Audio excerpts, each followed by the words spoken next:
Is it because you are not supposed to have a happy life and you're just condemned to living in the hell realm? Why do empaths experience narcissistic abuse? Why? So I think to start, it's important to ground us in the definition of what an empath is and what a narcissist is and what narcissistic abuse is. So what is an empath? An empath is a rarity of a person who has very active mirror neurons in the brain.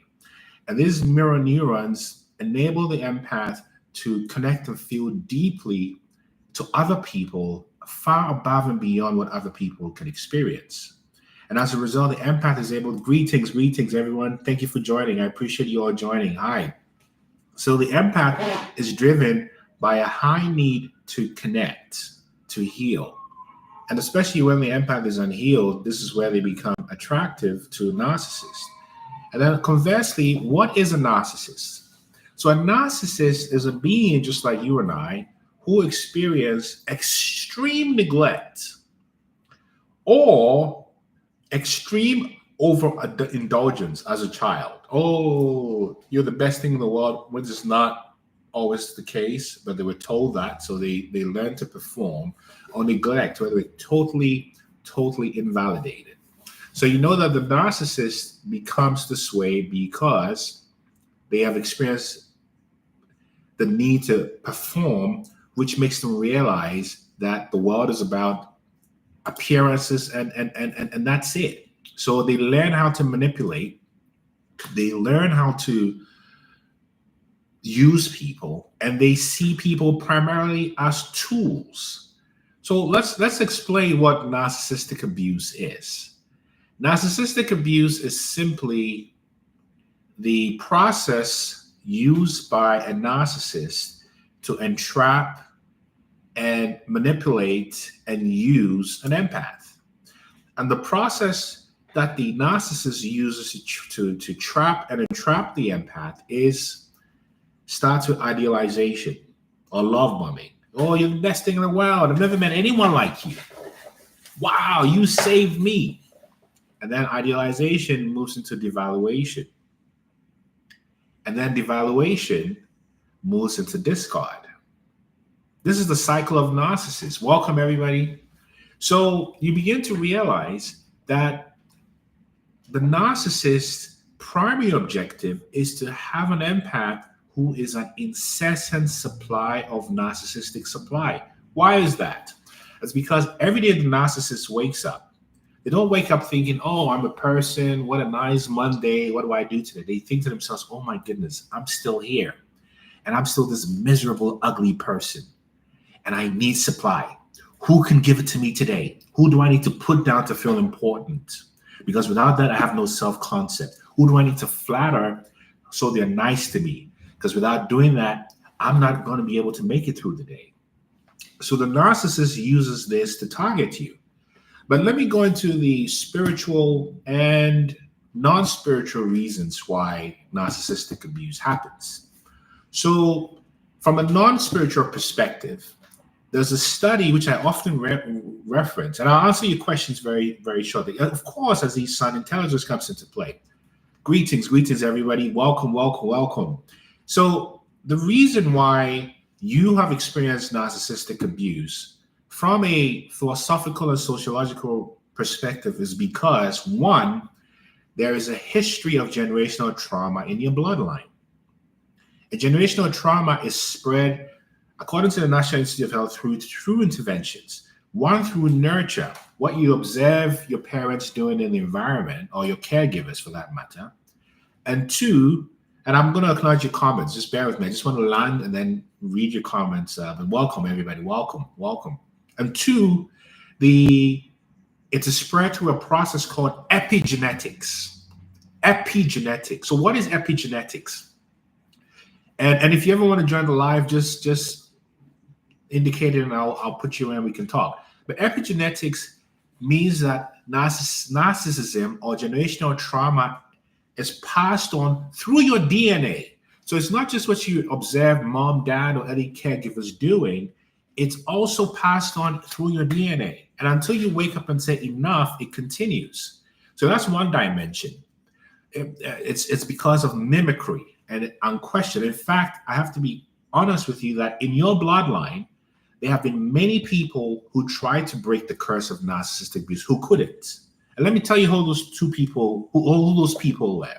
Those people were your two parents who could not, whether they're in your life or not, or estranged. It is your 4 grandparents who could not. Then the 8 grandparents before them. Then the 16 before them. Yeah? The 32 before them, the 64 before them, the 128 before them, the 256 before them, and the 512 before them. That's 1,000 people before you who could not break the cycle of narcissistic abuse. This is according to the National Institute of Health. Now let's go into the spiritual dimension, which is where I'm most interested in. The reason why narcissistic abuse happens is because, and why are you the black sheep or the scapegoat? Is because you are the only one in a long line of 1,000 people before you who could not break the curse. That's why your experience is so difficult and hard, because it would have been easier if you just acted like your siblings or everyone else. Your experience is harder because you decided, "Niet, I'm going to break the cycle. This cycle ends with me." Whether you did this consciously or unconsciously is what happened. So let me read some comments. Happy Monday. Hi, Tammy. Welcome. Welcome to all who are here. Let's see what some comments are, and I can answer those questions. If you have any questions, just put them in the chat, and I will do my best to respond. Does intelligence come into play as his son? Absolutely. What does this mean? That the narcissist is an incredible predator who can sense what your wounds are and therefore present themselves as the solution to your wound. So there's a lot of intelligence. Now, the difference in intelligence between the empath and the narcissist is that the empath uses their intelligence to heal or help or connect, whereas the narcissist uses their intelligence, and they are very intelligent. They use their intelligence to control, dominate, and hurt. Jazz and Laughter, welcome. Greetings. Let's see. Thank you for sharing this information. It's really needed. Fast Indigo. I'm so glad, and I'm glad you're here. Billy, is this real? What do you mean? What do you mean, is this real? Tam, I suffered this from my whole family. Tell us more. God first, epigenetics. Yes, epigenetics simply means that the trauma you are experiencing is not simply because of what happened in your life today. It's also because it's passed through your blood. It's in your DNA. It's in your DNA. And it's passed on between 7 to 14 generations, right? This is why. Tammy, oh, that's a conversation. My kind of conversation, Alchemist Health Coach. Well, I'm glad, and thank you for being here. Let's see. Empaths for me was selective attachment to make connection with self. That's exactly right. That's exactly right, Tammy. Narcs do lack emotional intelligence, correct or no? Yes, because the narcissists do not have heightened activity in the mirror neurons in the brain like an empath does. So the part of us that has empathy is completely lost in the narcissist, which is why they can do things without impunity. Because are they capable of feeling guilt? I don't know that they can feel guilt, but they can feel shame, right? And the shame comes when you unmask them. Christy, how you doing? And thank you for the gift. Welcome. And Mo, this is where I'm at. Currently no contact with my father. I'm so sorry, Mo. What happened? What happened in your experience with narcissistic abuse, right? How did this happen? Aziz son, let's have a conversation. What's on your mind? So, as I was saying, hey, Masha, welcome. Good to see you again. Let's see here. BC, my husband is a narcissist from a long line of narcissists. Is there hope for change? You must be, BC, you must be a true empath, because there's only an empath who will ask me a question like this. Like, can I help them? And as much as you want to help them, the only hope for change for a narcissist is when they themselves decide, enough of this dark energy, I'm ready to look at myself and get better. But the evidence shows that because the narcissist cannot tolerate truth, because if the narcissist has to admit the truth of their experience, then they go through something called narcissistic collapse. And narcissistic collapse simply means that the narcissist realizes that everything I've created my whole life is false. And everybody can see that I am a non-Oscar nominated actor or actress, because that's what the narcissist is. And unless they are willing and able to confront their delusions and do that on their own, not because you want to do that for them, then that's what has happened. But the best thing that an empath can do when you are escaping or have escaped a narcissistic relationship is to primarily focus on your own healing. And in doing so, you may trigger the narcissistic collapse in the narcissist because they've never been unmasked, because they're so clever. They've gotten away with this for years and years and decades until you decided to unmask them. So that unmasking leads to a crisis of identity for the narcissist, because they've never been in a situation where they've been called out in a way or exposed in a way for the truth of who they are. They've been able to manipulate and gaslight and trick and lie. And so this is why it happens. And your job in the narcissist's life was to cause this collapse. Because the moment you cause the collapse, the veil is lifted. When the veil is lifted, you begin to see things as they are, not as you want them to be. You see? So this is how it works. 29 years and still married. Nikki, still married to who? Are you still married to a narcissist? Tell us more. I'm astonished by my stupidity. I can't believe I let this happen. First, Indigo. First of all, even saying that is evidence that you are recovering from your trauma. First of all, it didn't happen to you because you were stupid. It happened to you because it had to happen. Because without this, you would not have been activated to your true purpose. You would not have woken up to the reality that you are an empath, a light being. And because you assumed that the narcissists in your life were like you treated them in the way that you expect to be treated. And they kept broaching your boundaries over and over again until you realize, oh no, this is wrong. This is narcissistic abuse. So this is what it took for you to wake up to the truth of how the world around you operates. It's not because you were unable to see things as they were. This is exactly what it is, Nikki. Alchemist Health Coach. I suspect the narcs are addicted to the feeling of rejection and abandonment. That's a very interesting point. Yes, whatever you practice, you get good at, and you get used to it, and it becomes a pattern. So the narcissist, if I may say so, from observation, lives in a permanent state of hell, a permanent state of anger, a permanent state of hatred, right? So it's their place of being. They become masters or mistresses of the dark arts, which they use to manipulate and trick people. And that's what they do. So I don't know if this answers your question, Alchemist Health Coach. Let us know. Nikki, I'm an empath. Of course you are an empath. You finally realize it, right? Christy P, think that's where I am with my husband. What do you mean? Lisa, I'm married to one, thinking about leaving. Oh my goodness. I've been there. So I know exactly what is happening to you. What happened to you, Lisa? Let us know. What's been your experience? Oh, Nikki, thank you. You're a beautiful soul too.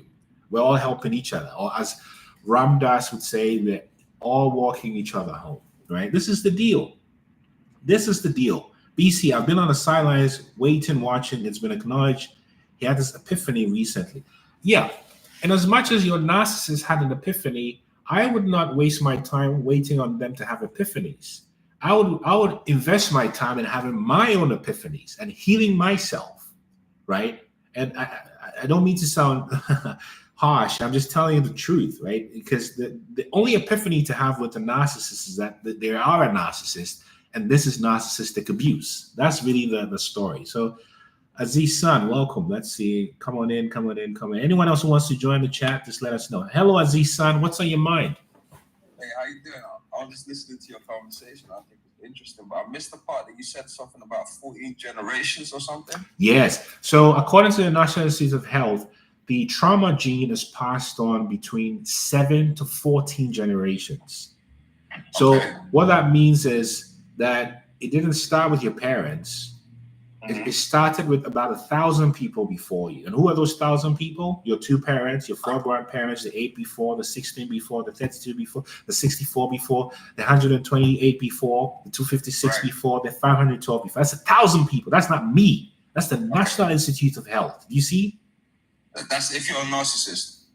What it's trauma, and sadly, narcissistic abuse is the highest form of generational trauma that happens, in my view. Okay. Yes. So, what's been your experience with narcissistic abuse? That's a very good question. I'm just learning about the topic recently, Mm-hmm. and I thought this was an interesting topic. Why?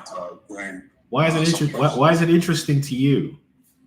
Because I think manipulation and narcissistic behavior is interesting to me because it shows me that those things exist, so you can be more aware of it and how to deal and navigate through it. That's exactly right. Do you know why this is happening to you right now, Aziz son, or should I tell you? Explain to me. Because since 2020, the veil has lifted. So look, just go to BBC News or Fox News or CNN or MSNBC and look at the headlines. Okay. The headlines are unprecedented. First of all, you have headlines talking about drones over the skies, aliens coming from the ocean, Jay-Z being a rapist, Diddy's in jail. I mean, are these news stories that are typical or normal? No, they're not. Which is why celebrity culture is also dying, because we're beginning to see that we are our own celebrities. And the people we designated as celebrities are part of this narcissistic paradigm. That's why it's becoming increasingly obvious. And the shutdown in 2020 gave us nowhere else to look but within ourselves, and it became very apparent that we live largely in a narcissistic world. Does this make sense? Yeah. Regarding the empath, could you go into depth about that? Explain that a bit more. Yeah, so an empath is effectively a person with very heightened mirror neurons who feels others deeply and deeply and deeply. In other words, an empath can look at you and tell you your whole life story. Like, oh, I can listen to you now, Aziz son, and I can tell that you have had some experiences and you want to know more, but you're not ready to share yet. And I'm telling you, the experiences you've had is why you are here today. Do you see what I'm saying to you? Okay. Oh, I got you there, didn't I? You didn't get me. It was good. Nah, my situation, of course, I don't think I should share it, but of course, everyone deals with situations. That's right. But do you think that you attract a narcissist, or do you think that it's different when you love a person that's a narcissist that you don't know, or what do you think the dynamics of that is? We attract narcissists because the spiritual dimension is we couldn't ascend to our realization as empaths without being initiated by the hell of experiencing narcissistic abuse. And you come to this understanding in retrospect, not when it's happening. When it's happening, it's the worst thing in the world. But in retrospect, you begin to understand, I am who I am. Let me tell you this, Aziz son. This is the final thing I'll say to you so we can have others speak. If you're called son because you are in the light, and you are in the light because you lived in darkness. That's why you went through narcissistic abuse, my dear brother. Yes, sir. Did I speak to you or did I make this up? I didn't live in darkness, and that name is just a play on certain things. But I understand what you're saying, though. Yes, sir. Well, I appreciate you connecting and keep in touch. Yeah. Definitely. All the best. Let's see who else is coming in. Oh, Queen Mother. I was married to one, realized both my daughters are narcs, and it broke me to detach from them. I'm so sorry, Queen Mother, and I'll answer that in more detail. God first, welcome. What's on your mind? Hi. Well, I wanted to share that 2 months ago, I discovered that I am an empath. But for 5 years, I have been dealing with a narcissist. Thanks. And in the beginning, I literally was baffled, right? Like every tool that they use against you was used against me. But what is really resounding about what you just said to the last speaker was that they put you through hell. I literally almost died because of it. Wow. But God said no. Okay? Yes. And so then all of a sudden I had like a paradigm shift in my awakening, my visions, and I started learning how to react Mm-hmm. without reacting. Mm-hmm. And then I saw all kinds of different changes in this narcissist because I had them so stymied or frustrated. And all of a sudden, over the course of 2 years, they noticed that I was different. Mm-hmm. Like I had regained my power, Mm-hmm. still not knowing that I was an empath, Mm-hmm. not knowing what I was going through. Mm-hmm. And it wasn't until about a month and a half ago Mm-hmm. that I had that epiphany. Mm-hmm. And I just recently found you on this social media. Mm-hmm. And I want to say this. I think that what you said was true about how to come to the realization that you are an empath. Mm-hmm. And then you start learning all the things from the course of your life. Like, well, these things make sense now. Exactly. Just like if you smile at somebody and look at you like they want to kill you, right? So I wanted to say that one of the things that I did in the very beginning, before I even realized he was a narcissist or that I was an empath, was I started beating myself up because I was like, you're smarter than this. Why didn't you see the red flags? Yes. But you said I wasn't supposed to until the time and day came where I was supposed to realize that I am an empath. That's exactly So right. anybody who's listening today, I want to say, go easy on yourself. And do your research so you can learn how to not react and turn the tables on them, because it can be done. And I am now free from my narcissist. What? Godfest. So How did you do it? How did you do it? On December 1st. Well, the funny thing is that I felt this tension and this all familiar knowing that I had been through this with him before and it was going to happen again. And I took all the measures to protect myself, and he was arrested and just forced out of my life. And now today I started moving into my own place. I'm done with him. His life is his now, and I'm going forward into a new season, and I can't wait to see what happens next. But 5 years. I was in this for 5 years, and it wasn't until about a month and a half ago that I realized that I was an empath. And I also want to say this. When you're on these platforms and you're listening to people speak of God and empaths and narcissists and stuff, if something comes over you when you're listening to someone and it doesn't feel right, you scroll, baby.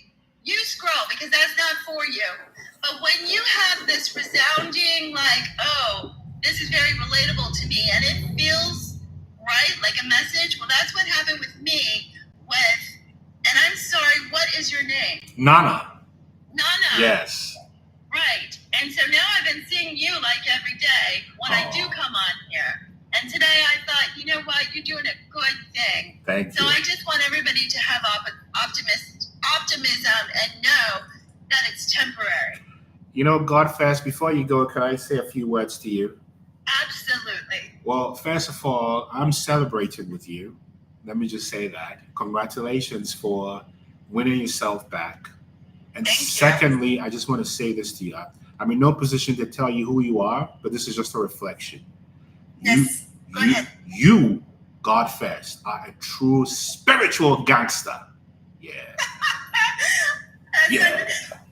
I believe it. Yeah. And I thank you for tuning in and keep in touch. Let's just keep walking each other home. Yeah? Yes, absolutely. All right. Peace and love. Thank you Peace so and much. love. Peace and love. Peace and love. Queen Mother, talk to us. What's on your mind? Greetings. Can you hear me? I can hear you just fine. Talk to us. How are you doing today and what's on your mind? I am doing great. I just wanted to share briefly. I'm new to this TikTok and I'm an older person. Yep.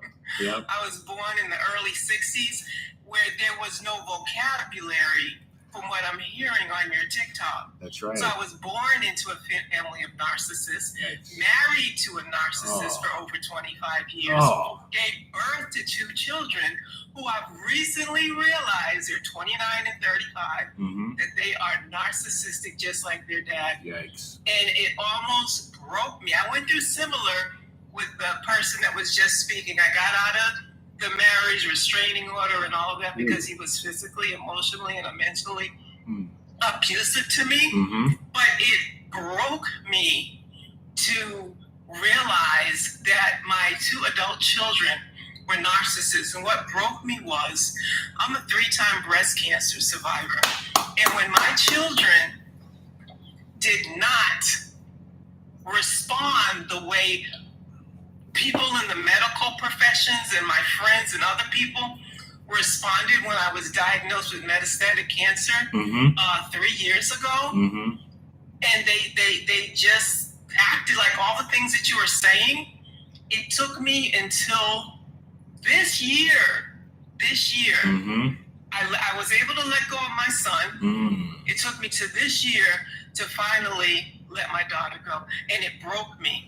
It broke me for being in narcissistic, even in work environments, and not having the words that you are saying today. It's like it shone a light, and I'm able to express now from the things that are coming to me. That's right. Especially with the TikTok, people like yourself and the people that are on this live. That's right. It took me over 60 years, because I knew I was an empath from birth. Right. I knew I had gifts from birth. Yes. But those gifts offended people. Yes. They offended family members. They silenced me in ways that made me feel so shameful. I lost my voice. So I'm going to be 63 next year, and I'm in 2025. I'm coming into 2035 with my voice, because as I listen to people like you and TikTok, I'm learning that everything I went through, all these experiences, there are words for it. There are words for it, and I survived it. It tried to kill me. Yes. It manifested in my body through breast cancer 3 times. Yikes. And I'm still here. But the things that you were saying today, it really resonates with me, because you're putting words to my 60-plus year life experience. That's right. Of rejection. And isolation. And all I want to do is help. I've always been in helping professions. I've been a teacher. I've been a mentor. I've been an educator. Always helping people. Helping.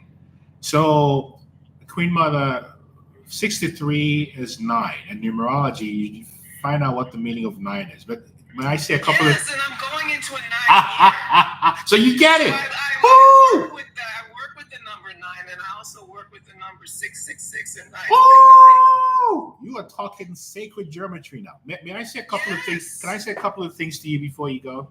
Yes, sir. Your voice reeks of victory and grief. Yes, sir.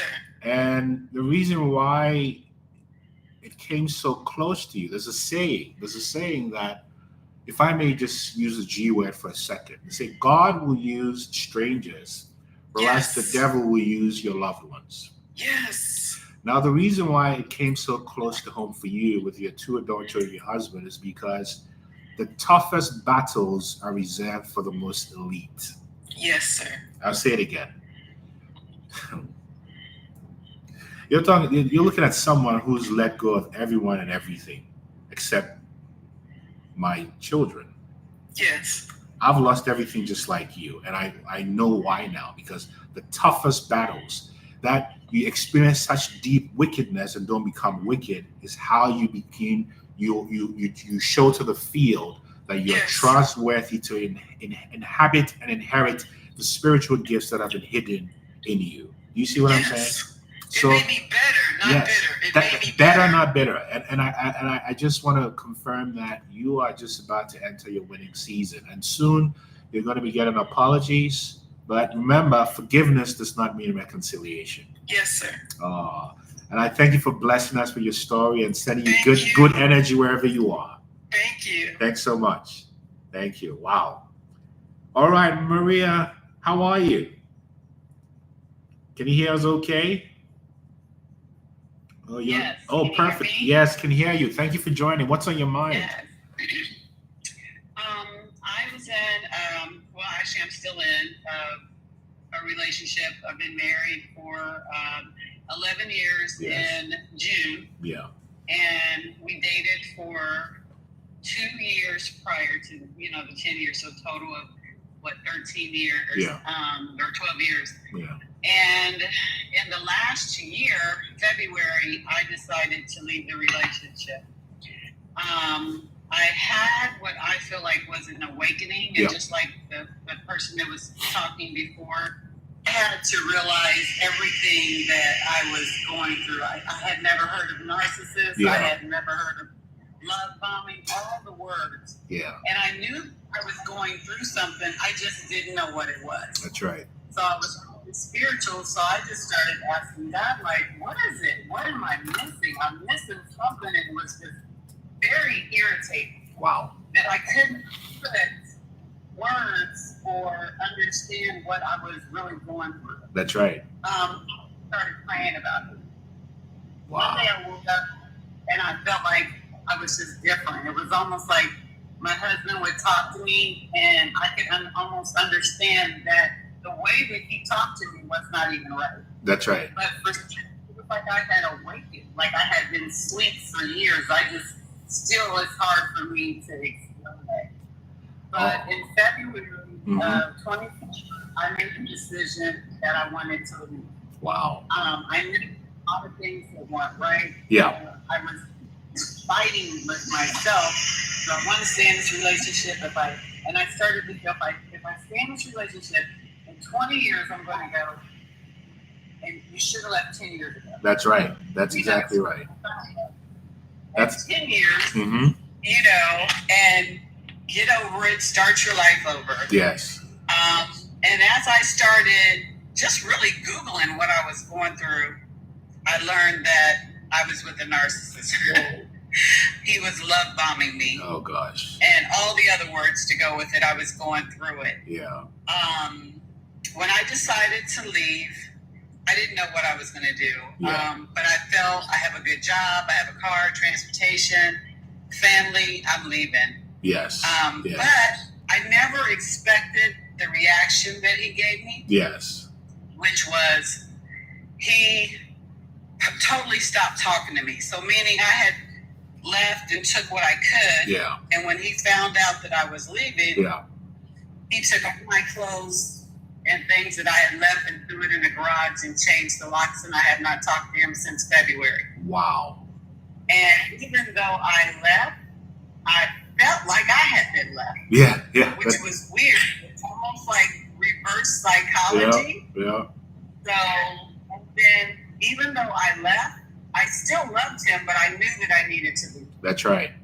So I kind of fought this throughout my relationship. Yes. But I'm glad that I'm gone and I'm in counseling. Ooh. And I'm doing very well. Oh. He's fighting me for my divorce. He's Yeah. trying to take my 401k. Of course. He's called everyone I know. Just, all the typical stuff that narcissists do, right? Yeah. Make me look bad. Yeah. It's costing me thousands of dollars to get the divorce. Yes. And I'm completely starting over. I mean, I just said I'm giving up everything. What I could take with me, put in my small U-Haul. Yeah. I'm out and I'm happier. I'm doing well, but I am fighting for my divorce. And I guess now it's been 10 months. Yep. I still have not talked to him. We have not had a conversation. Yep. And we don't have any kids. Yep. But he's making the divorce hard. Yeah. You know what? First of all, I just want to congratulate you for answering the call, because that's exactly what it's a call. And you've just ended decades. Your marriage is just one tip of the iceberg. Decades of spiritual slavery, if I can say it that way. And I know the words are provocative, but that's what it is. And you're just about to enter your winning season. And I'm speaking to you as somebody who's been divorced twice. So I'm not, this is not Pollyanna. This is not to make you feel good. This is what it takes sometimes. This is really what it takes sometimes. And hopefully your lawyers are very skilled at dealing with high conflict. That's the term for it. But you're doing the right thing by remaining silent. And that's how you're going to win. And whatever it costs, pay the price for your freedom, because there's no free lunch. And I just want to send you a lot of strength and energy, but also joy, because I can feel your freedom and your joy. And I'm so glad you shared your story, Maria. Really appreciate There's it. nothing better than peace. Oh gosh, and I can feel it, and I just hope that you realize and enjoy all that 2025 and beyond is bringing for you. Yes, I'm claiming that. Oh, claim it. It's yours. It's already yours. Look at what you've been through. You've earned it. You've earned it. So shine your light. Shine your light. And your story is just proving to everyone here that it is possible. Plus all the other stories as well. So I thank you for joining, and I send you a lot of good energy. One love, yeah? Thank you so much. Oh my goodness. You see how it is? Let me just read some of these comments. Vida, I finally broken off the 32 years that he's taking out on our kids. This is what they do. I've been divorced twice as well, Nana. Oh, Christy, I'm so sorry. Oh, congratulations. I don't know what's more apt, but good. God says, I expect the same difficulty through my divorce. Yes, there's difficulty, but as long as you remain disciplined with your no contact or gray rock approach, and making sure everything is on the record with the narcissist, they can't beat you. And with the narcissist, there are 2 R words I want to bring up. There's reaction and responding. When you react to a narcissist, they've got you because they lower your vibration. With a narcissist, you never want to react. You want to be in a place of responding, right? Thank you, God, first, for the gift. You want to be in a place of responding, right? Kingdom Wealth. So true. This has been part of my experience. We have had similar experiences. We've had this is how it happens. So you know that it's spiritual. The smear campaign, this is exactly it, Christy. This is what they do. And the warning signs are always there. Are they jealous? Of course, Quinchan, they are. Kingdom One is narcissism, also the Jezebel spirit. That's exactly what it is. That's the spiritual dimension. Because the Jezebel spirit, which is a monetary spirit, follows you, the empath, because you have something unique from the field. So that spirit will inhabit the vessels of empty people who are traumatized. And often those are people close to us, our children, our spouses, our friends and relatives and so forth, because you don't expect it to happen from that angle, which is why you get God. It's warfare. It's real warfare. That I never responded to the negative and made him worse. Yes, because they turn up their abuse to try to get you to respond. Because when you're in this place of peace and quiet, the narcissist can't reach you. The only way they can reach you is to trigger a response. And the response they trigger is the frustration, anger, irritation. Because when you're there, this is where the narcissist lives permanently, which is why it's important to always stay high vibration, no matter what. Gratitude, joy, peace, quiet, no revenge. Do you see? Kingdom More. Oh, well, we're all deep. I thank you so much for your kind words. Emotional vampires, emptiness is the goal. Tammy, you know it so well. You know it, Tammy. Let us hear from you. Makes sense. I'm glad. Triangulation. This is what they do. They create competition, Queen Mother. They bring in third parties, whether it's children or men or women, just to create jealousy, because they cannot stand your confidence. They cannot stand that you're okay by yourself. They cannot stand that you're responsive, not reactive, right? I'm working on dealing with rejection. Pretty butterfly Hebrew of yeah. What do you mean? Tell us more. How are you dealing with that? What do you mean you're working to overcome it? And this is the game, because the warfare of the narcissist is to make you forget who you are. Because as long as you forget who you are, you're manipulatable. And so what they do is they cast spells. They cast spells with words. You see, the spell casting is not some evil person somewhere. It's the bad intentions and the words. That's how they cast the spells, you see. This is how they get us when you don't know what to look for. I knew from day one that something wasn't right. It took almost 8 years for me to get rid of him. Fire. Say more, Fire. I like that name. Fire. What do you mean? Prosperity billionaire. I feel like he's my enemy. The behavior is towards me and our kids. Yes, he sees you as an enemy, but you can't see him as an enemy, because the moment you see him as an enemy, game over. You are the same level as he. You should see him as an unhealed, broken person who needs energetic supply from you like a vampire does. So when you see him that way, you begin to have compassion and wisdom. And that's the only way you can checkmate these evil people. Right? I just told my husband that they speak seeds of destruction. Kingdom Walk, smart, but mind your words, because anything you say to a narcissist is raw material they would use. So be wise and practice something I call economy of words when you're with a narcissist. Economy of words. Fire, he was pure evil, he pressed my nerves, which is very painful. This is what they do. This is what they do to get you to always react. This is what they do. Pretty Butterfly, Hebrew of yeah. I try to look at rejection as a blessing because it saved me from more heartache. That's exactly right. You have to go within yourself and understand that these are tricks used by the narcissist to get you to not realize who you are. You see, because they want you to always be under slavery to them, spiritual slavery, so they can take all that is good from you, and when they've exhausted it, to discard you. Because the narcissist is incapable of love. I don't care if it was a husband or wife or boyfriend or fiance or children. The narcissist cannot love because there's no love within them. There's just hate. They hate themselves. So how can a person who hates themselves love you? You can't. It just doesn't check out. Pretty Butterfly, welcome. What's on your mind? Yeah. Thank you. Yes. Thank you. Of course. Tell us what's been your experience with narcissistic abuse? Well, what I had experienced is that it stemmed from my mother first. And when I went out and got into a relationship and I started comparing the way that they dealt with me, meaning the fact is the relationship works really well, everything's on cloud nine, and then out of nowhere they like to snatch the rug off from underneath you. And then that's when you're stuck trying to figure out what's going on. That's right. And I have honestly realized, I said, wait, all I did was remarried my parent. Wow. And when I realized, when I married my parent, and I married in the same household with a family full of narcissism, I realized they hurt people. And only hurt people hurt other people. And because I'm such an empath, I have no hate towards them. That's right. Because I was able to look further past the vessel that they have. Yes. You know? Yes. And that helped me deal with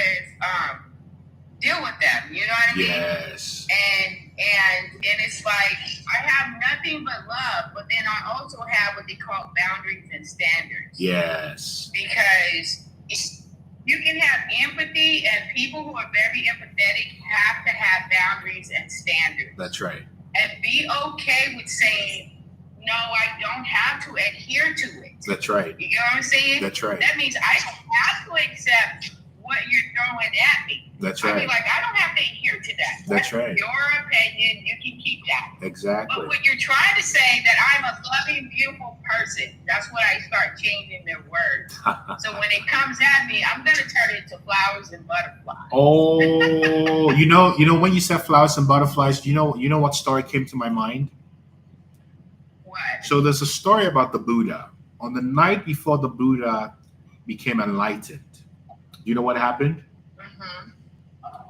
These demons, they're called Mara. They came around the Buddha and they all had arrows. And they wanted to prevent the Buddha from awakening. So you know what they did with the arrows? They shot the arrows at the Buddha. But because the Buddha was in such an empathic place, you know what happened to the arrows? The arrows became flowers. I'm trying to tell you something, Pretty Butterfly. I'm trying to tell you something here. I just told you. That's what you did. And you said something really important, if I may share it. You mentioned that he used to pull the rug from under you. Do you know why he used to do that? He did that to I used to put what around me? He used to pull the rug from under you. You said that, right? Like he'll be nice and pull the rug. The reason why he did that is that's how trauma bonds are created. The high, the low, the high, the low. It creates an addiction to that framework. And this is something that all narcissists use, trauma bonding. They're nice to you and they pull the rug. They're nice to you and they pull the rug. They're nice to you and they pull the rug. And I hear a lot of victory in your voice, and I know you're a daughter of Yah. How did you get out of this? What was your secret sauce? If I may ask you one more question. I get out of being in the marriage? How did you win yourself back? Because I see. How did I win myself back? I went back inside. My first rodeo was I was in a shelter for women, and I had no help.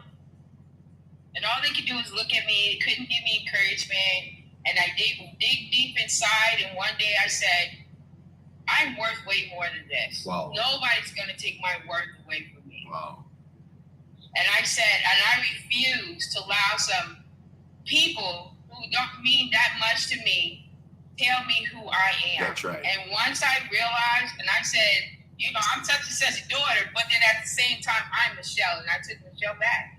Wow. And that was my journey, when I took me back. Wow. And I am the one who defines who's worth, who's not working. Well, and that's, I mean, and I'm still working on it. Of course.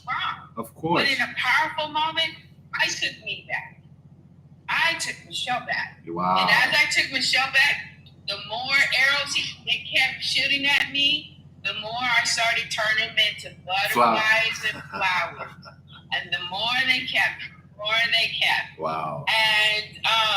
And it's a beautiful thing. Yeah. And in this last result is that's why I'm working with how to deal with rejection, because even though I took my power back, when I'm rejected, how am I looking at this rejection? Because it is my protection. Exactly.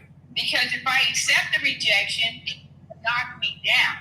But if I start saying, wait, this is a blessing. Yes. I'm not being rejected because I'm not worth it. No. I'm being rejected because I'm worth it. I'm being blessed because I'm being protected. Exactly. So I think with narcissism, it's all how you view it, how you accept yourself, yes, how you learn to love yourself and know your worth. Oh, right? That's exactly it. And you know, I just want to, yeah, go ahead. Right. Go ahead. No, go ahead. You said it all. You said it all. And you know, rejection was just to teach you to stop self-rejecting. That's all it was. And I hear the sound of victory in your voice, Michelle, and I just want to send you a lot of good energy and the protection of the Almighty Yah in all you do. All praises. Thank you so much. Oh, I so much. I appreciate you, and see you again next time. Will do. Peace and light. Peace and light. Peace and light. Tammy, how you doing? What's on your mind? Oh, you're on mute, I think. Oh, you're still on mute. Oh, there you go. Okay, can you hear me? I can hear you now. Go for it, Tammy. What's on your mind? Thanks, Michelle. That was so powerful. That's right. We were talking about emotions and the narcissist. Yes. And for me, they targeted my empathy, my compassion, my love, and just sucked and fed until I was a bottomless pit of nothing, just like them. And like Michelle, I had to take my life back. I had to take it back. And I walked away from everybody. I gave up everything for myself. Because I was a nobody for everybody. And I've learned how to regulate my emotions. I don't have to react to everything. And I think towards the end, that's what got me through it. I just shut down all my emotions. Wow. You can't disturb me in any kind of way. That's right. And no matter what they was doing around me, I just kept focusing. I'm going to find my way back to me. And this all started in childhood. My whole family was narcissistic. And when things got so hectic, I would just go and sit on the toilet for hours. And it was the water from the toilet that calmed me. That was the only place I could go to ground. And I've seen some things I hope I never see again in my life. I hope no one ever experienced the things that I had to experience. Because it was like I looked through the abyss of hell. But I had to look through the abyss of hell to find me. If I wouldn't have walked through hell, I wouldn't have found me. I would have been mediocre and okay with people pleasing and all that other stuff. Wow. I needed it to empower me. Wow. And then look at what you're doing now, Tammy. Shining your light. And could you have shone your light if you hadn't experienced darkness? Could you have? Impossible. No. Impossible. No. And you are a victor now. You are and you are who you are today, which is why they always wanted to stop you. And that's what came to me.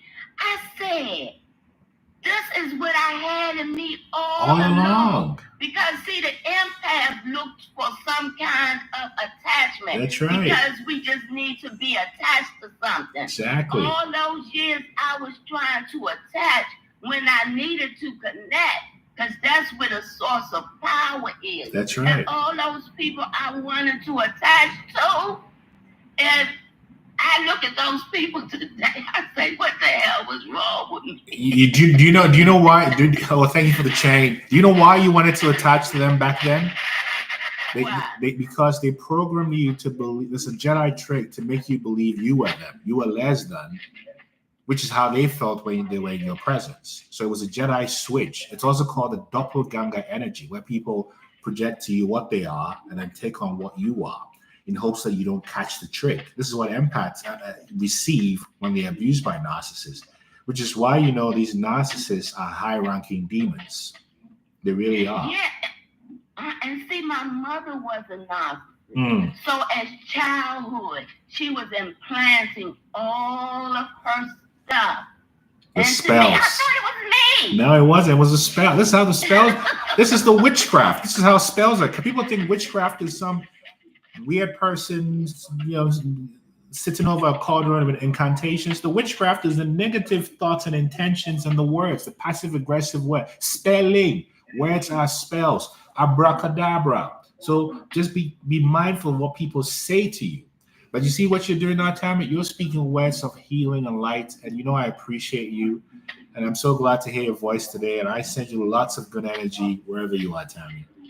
Same here. I'm so glad you're here. Thank you. One love, Tammy. Good to hear from you and see you soon. Peace, peace, peace, peace. All right, Kiara, how are you? And what's on your mind? You're on mute still. Oh, sorry. I think you're still on mute. Oh, there you go. I can hear you now. How are you doing? Hi. I'm good, and yourself? I'm well. What's on your mind? Well, I've been studying these narcissistic people for quite some time now, because I didn't know what I was dealing with. I was with my narcissist for almost 10 years. Was married, just got divorced last year, with 3 children, 4, 7, and 8. And now that I come to the realistic of it, the reality of it, of what I've been dealing with all these years, and I realize it's just been a game for so long, and I recognize in the game and want to gain my power back, it just becomes a struggle at times, because the simple fact, there are 3 kids involved, there are court orders, and etc. And it's not like I could go no contact with him, because, I have to talk to him when it's about the kids, whatever not. But it's kind of scary, because I knew I was dealing with something. I just couldn't point it out. And I recently just told God, I don't want to hate that man. I don't want to wish any bad on that man. I just hand him over to God and tell God to, I can't do it no more, because it caused me to have a borderline stroke, high blood pressure, alcoholism, I mean, you name it. And I just didn't know what I was going through, and I knew something was demonic. And now that I came to the the reality of what I've been going through, it just been hard. Because like you had said before, I watched one of your videos, they know your thoughts, they know how you're going to move before you move. And it's like, I shouldn't have nobody have that much power over me. That's right. So I just want to get to a point in my life where I just have my power back. We keep it strictly about the kids, because and the thing is, infidelity played a big part of our relationship. Of course. And I've been in this triangular, whatever you want to call it, for so many years. And I'm just tired of it, And this time I didn't engage in it. I just want to move on with my life. So I just wanted to know, like, how can you go about getting your power back when you do have, multiple kids involved, especially them being so small? Yes, no, it's a powerful question, and it's a very serious question. I'm sorry for your pain and heartache. And this is not a joke. It's not a game. This is real evil things that affect people's lives. So the first thing to do is to realize that the narcissist never loved you because they don't love themselves. So from that part, the boundary that you put up is an internal energetic boundary that says this person cannot cross the boundary ever. Right? The second is to be very consistent with your boundary. So if you're only speaking with him about the kids, and if it's about text, it's on text or email, you have to be consistent with that, right? Very consistent, because the narcissist is always looking for an opening to breach your boundary. And the moment he breaches your boundary once, that's it. Right? So your boundaries have to be very, very firm, right? And then the most important point I want to raise, because I have children too, and I've been divorced a couple of times, is to recognize that everyone's context is different, but I'll say this, when you're raising children with a narcissist, it's important to realize that you are engaged in separate parenting, not co-parenting. Because when you set yourself up for co-parenting, you're setting yourself up for more abuse and disappointment. So it's separate parenting. Yes, you come to the PTAs, you can do all that, but what you do with them, as long as you're not breaking the parental agreement, I don't give a damn what you do. And what I do for them is to create an enabling environment for them in my home so they always feel safe. And know that he's always going to be a narcissist. So your job is to heal, so you have a healed environment for your children to always feel safe. And then focus on separate parenting. And then I see your name has a 444 in it, so you know what that means. So you're already covered. But as long as you recognize separate parenting, as hard as it is to accept, and then maintain your boundaries, as hard as it is to enforce, you don't even slip once. Or if you do, forgive yourself and keep it. And I can hear those lovely kids, those angels in the background. This is who you're doing it for. So I don't know if this answers your question, Kiara. I don't want to just keep blabbing. Does it answer your question? Yeah, it's answering my question. It's just, I feel like I made a fool of myself, because even after divorce, I gave us hope, thinking we were going to reconcile, because I gave all my young years to him and our family, and that's where my life was dedicated to. And I guess I feel like the fool now, because what happened? I'm sorry, someone was calling my phone. That's okay.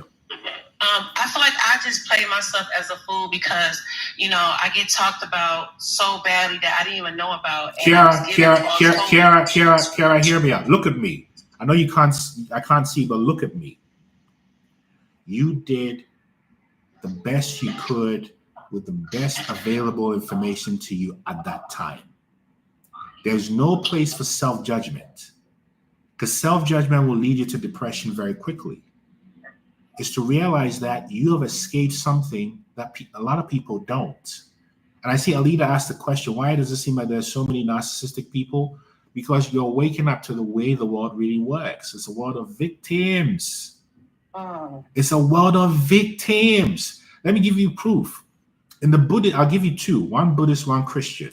From the Buddhist perspective, the Buddhist perspective says the first of the Four Noble Truths, life is suffering.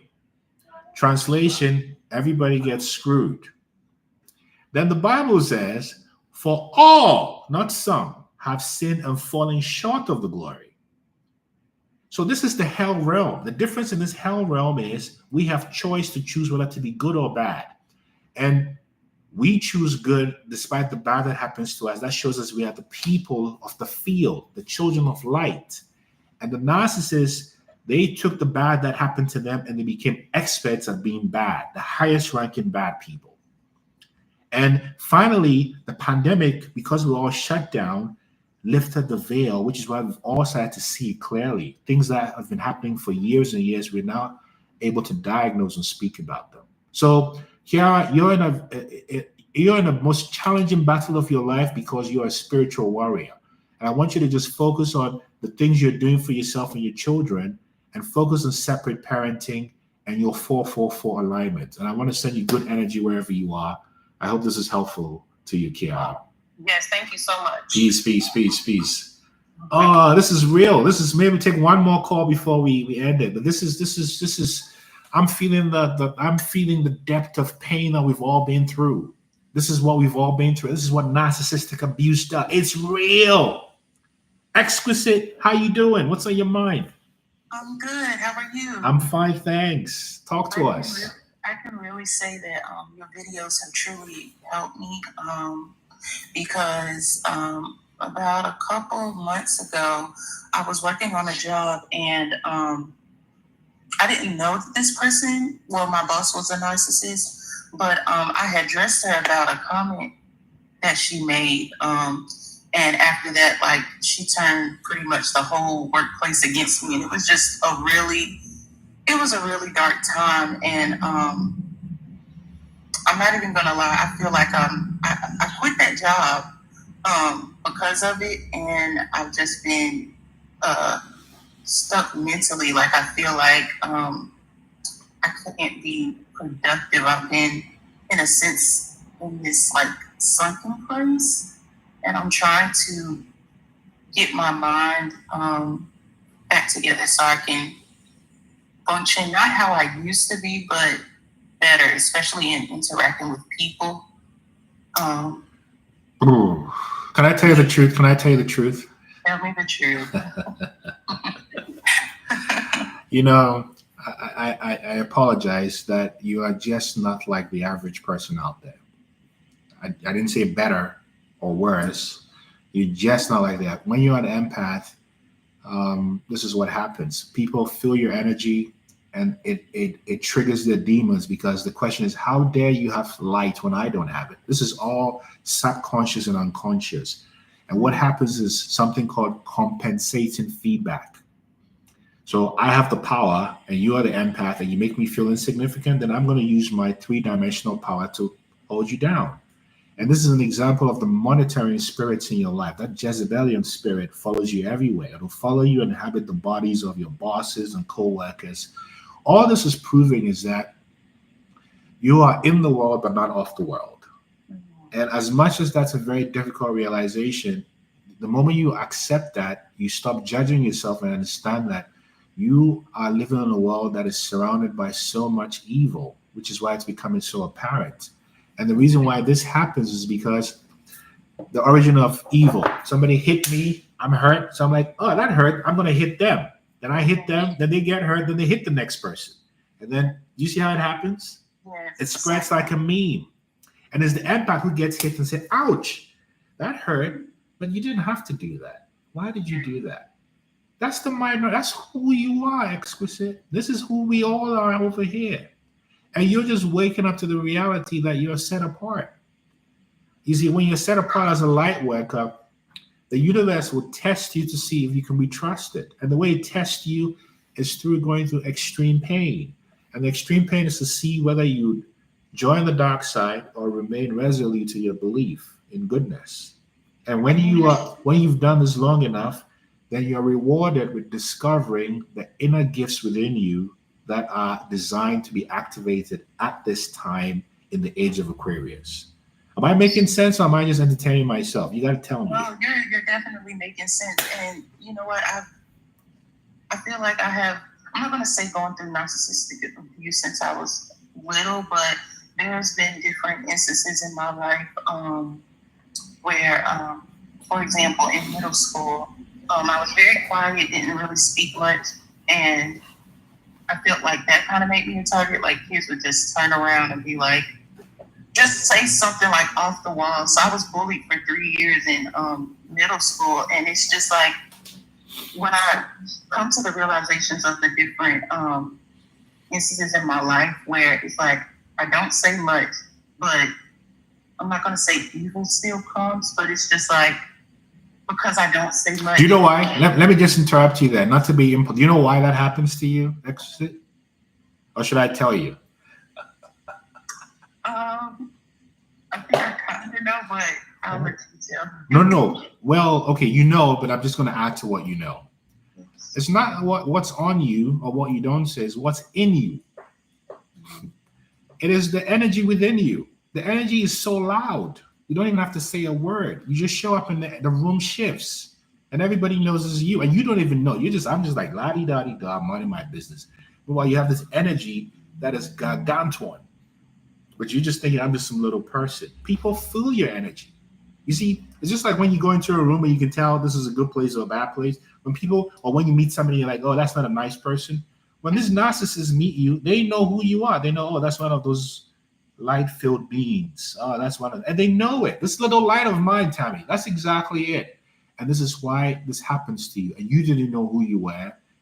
You knew it innately, but you didn't want to believe it. And so all I'm doing for you today is confirming that you actually are a true exquisite canvas. That's what you are, God's canvas, a light being. Does this make sense, or am I just blabbing over it? Yes, it makes sense. And so one of my questions is going throughout my lifetime, how do I, in a sense, because I'm struggling with it now, not become a victim. Yeah. You know, because I feel like when I do speak to my parents and when I speak to my parents and like I try to tell them some of the things that I see in people or the things that I see on social media, like with people posting subliminals about me, and I in my heart of hearts, I know it's about me, but they're like my mom will say, pretty much like they're not that important. Not everybody is. Oh, you know what? Can I just tell you what has happened over there? I'm sorry. Can I just tell you what has happened over there? Should I tell you? Yes. I don't even have to hear the whole story. I hate to say this, and this is no disrespect, no shade, but your parents are asleep. So you're speaking gobbledygook when they're speaking English. They don't understand anything you're saying. The only people who understand is other empaths, like the folks here. And what you need to realize is that you speak, even though you're speaking English, they don't understand you. And the people around you will continue to misunderstand you because narcissists are committed to misunderstanding an empath. It's not an accident. It's a deliberate strategy. So this is an opportunity to go deeper into yourself to understand what an empath is and recognize that an empath is not meant to be in the matrix. So at some point, the matrix is going to kick you out or you move on when you wake up. And if you're not ready to move on, it will kick you out violently, right? I'm using that as a metaphor. It happened to me. That's why I can say this confidently to you. I'm sure it happened to a bunch of us. You've heard the stories. So it's not to see yourself as something is wrong with me or this is subliminals. It's to ignore the subliminals because you know they're coming for you. You see, for somebody to pull you down, to pull something off the shelf, you have to be below it.